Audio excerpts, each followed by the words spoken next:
Right, well they definitely can't get any weirder than Porco Rosso, right? I mean, that one was about a flying pig.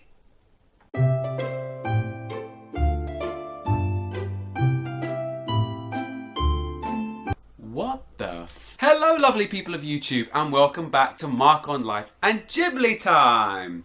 Thank you to everybody who watched last week's episode, which was Ocean Waves. If you haven't seen that episode, I will leave a link in the description and at the end of this video. Today, as promised, we are looking at one of the weirdest films in the Ghibli series, and that is Pom Poko. Pom Poko first released on the 16th of July 1994, and as a lot of other Ghiblis, was the #1 domestic film in that year, earning itself 2.63 billion yen, so pretty successful. Japanese title for this one is a bit weird, so strap yourself in. The title is Heisei Tanuki Gassen Pom Poko, right?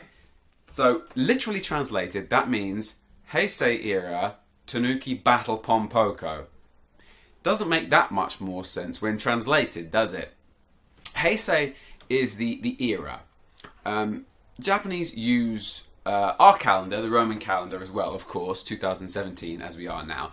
But they also use the emperor calendar, or I'm sure it has its own name. Essentially what they do is they mark time based on the emperor who is currently in power. And it's the year of them. So if it was a new emperor, Emperor Mark, it would be Mark Era 1, would be the first year.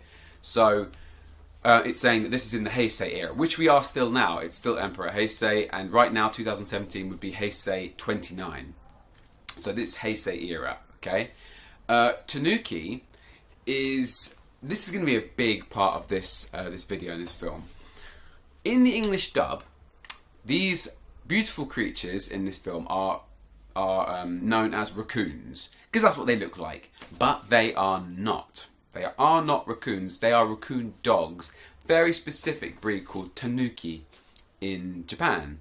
They're actually way closer to dogs biologically than raccoons, but they look like raccoons. They don't really look like dogs much, so they're always referred to it. And the English dub always refers to them just as raccoons, so it's wrong. So in this video, I will be referring to them as tanuki. The word gassen means war or battle, and Pom Poko. Pom Poko, you might think, well, that's the English name of the film. So what does that mean?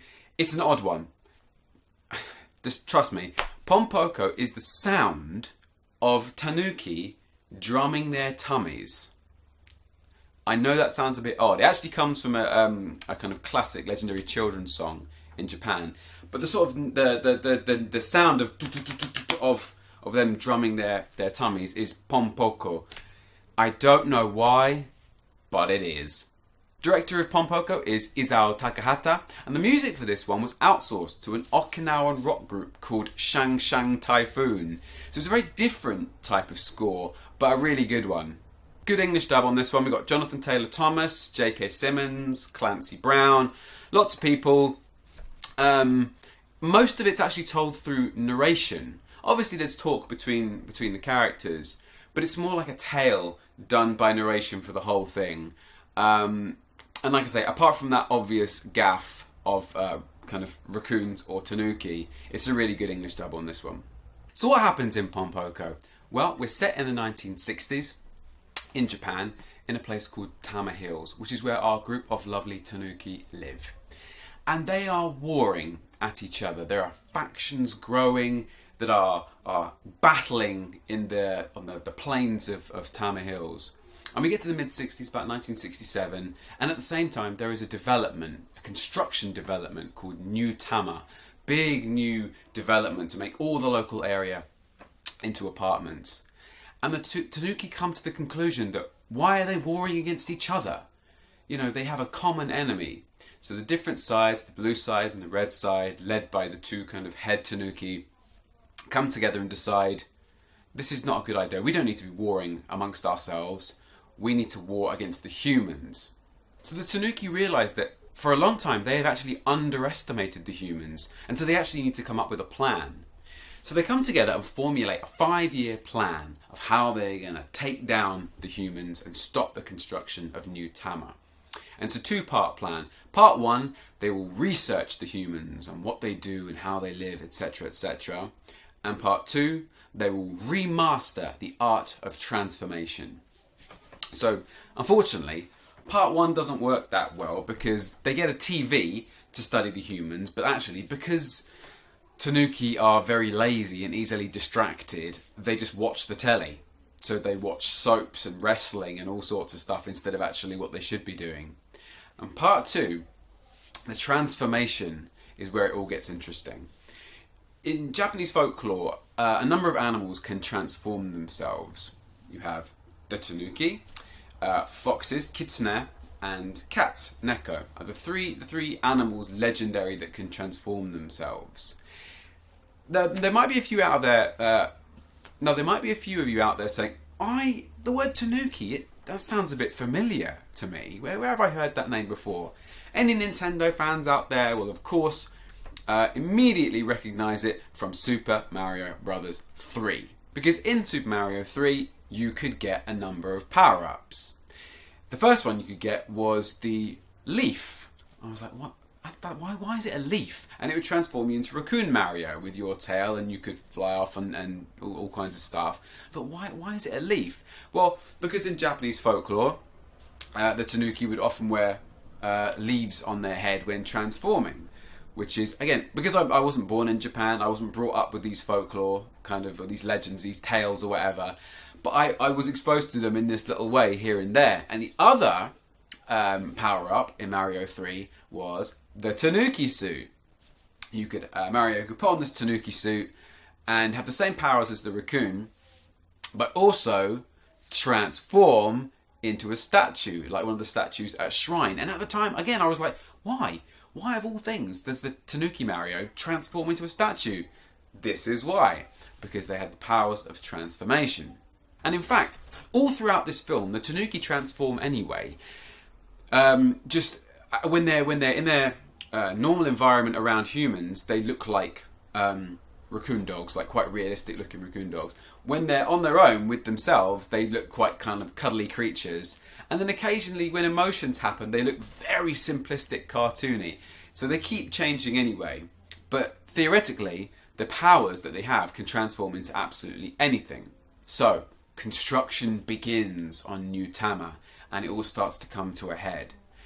And one big moment is when one of the more senior Tanuki, his part of the homeland, is destroyed.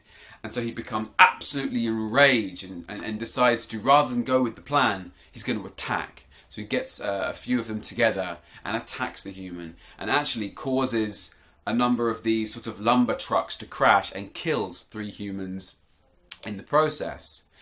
And they think this is a great success because it seems to have stopped the construction because it's caused so many accidents. But actually, it's not true at all.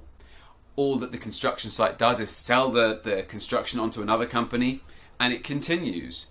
Now, fortunately for the Tanuki, the new owner of this construction project is quite superstitious, and he sees all these accidents, these things that are happening as omens, bad omens. And the Tanuki think, yeah, we know what to do about this one, because they've been practicing their transformations. They can transform into basically anything. And so they start a number of pranks on the people involved, the workmen, the police, all that kind of stuff, anybody who lives in the area, to get rid of them. So they become like horror creatures and just very weird pranks all the time on people to just basically scare the shit out of anyone in the area and just get rid of them. And it seems to work. The people are scared. But unfortunately, it just doesn't do enough. People are scared for a bit, and then they just don't remember it anymore, and construction continues. So they send 2 of the Tanuki off in search of the experts of transformation. One goes one way, one goes the other, far off islands to find the masters, the transformation masters. And while they're gone, things don't get any better. Seasons go on, time goes on, it's harder to find food. Construction's still happening, but they don't have the same will to fight it, and nothing really happens. Their pranks, their hauntings are not remembered anymore, they're forgotten already, and it just becomes harder and harder. Finally, after a long time, the transformation expert from Shikoku turns up. He has returned with the expert. And he teaches them, or three of them, teach them the skills of extreme mastery of transformation. And they put together something called Operation Spectre, which is going to be the big operation that gets rid of the humans from Tama Hills for good.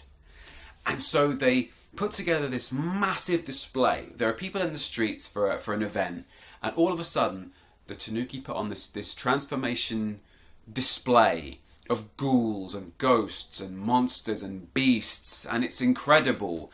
And it does scare people, but not all of them. Some are amazed, kids are amazed, people are amazed.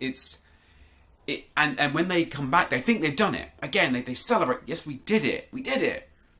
But actually, again, it didn't have the desired effect, because what happens is the credit for this thing is taken by a local theme park that says it was like an unofficial stunt.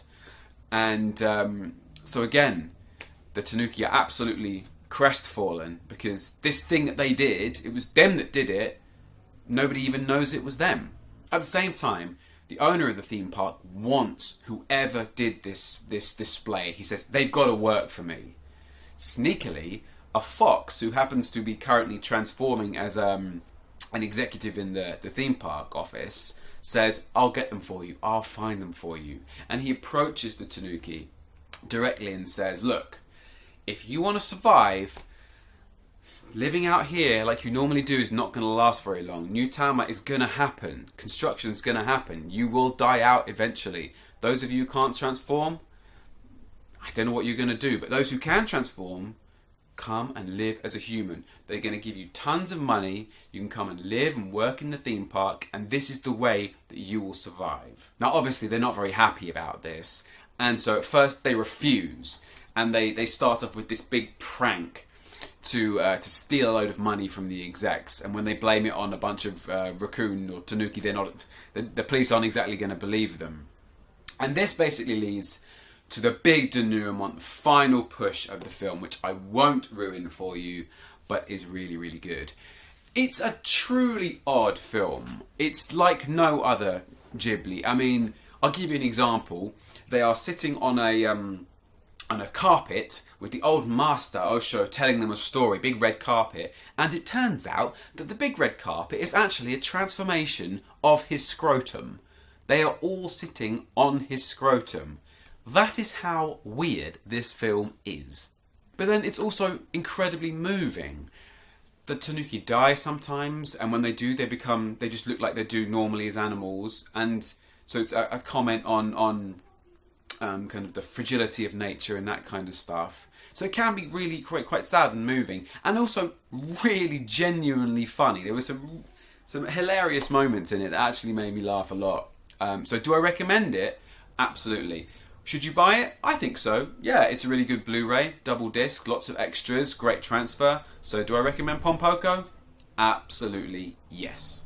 Thank you so much for watching. If you liked this video, give it a big thumbs up. Leave me a comment so we can discuss. Have you seen Pom Poko? What did you think? Did you like it? Did you not? Share this video any way you like and subscribe to my channel to see more. Next week we are going to be covering one of the Ghiblis that I actually don't know that well, which is Whisper of the Heart. So I'm looking forward to that one. I'm on all the usual social media platforms. Twitter and Instagram are Mark Joseph Actor, so go and follow me there. Click here to see last week's episode, which was Ocean Waves, and click here to see my movie-based comedy series, which is called Retrospectives. So I will see you right back here next week for Whisper of the Heart. And from me, Mark on Life and GhibliTime, I will speak to you soon.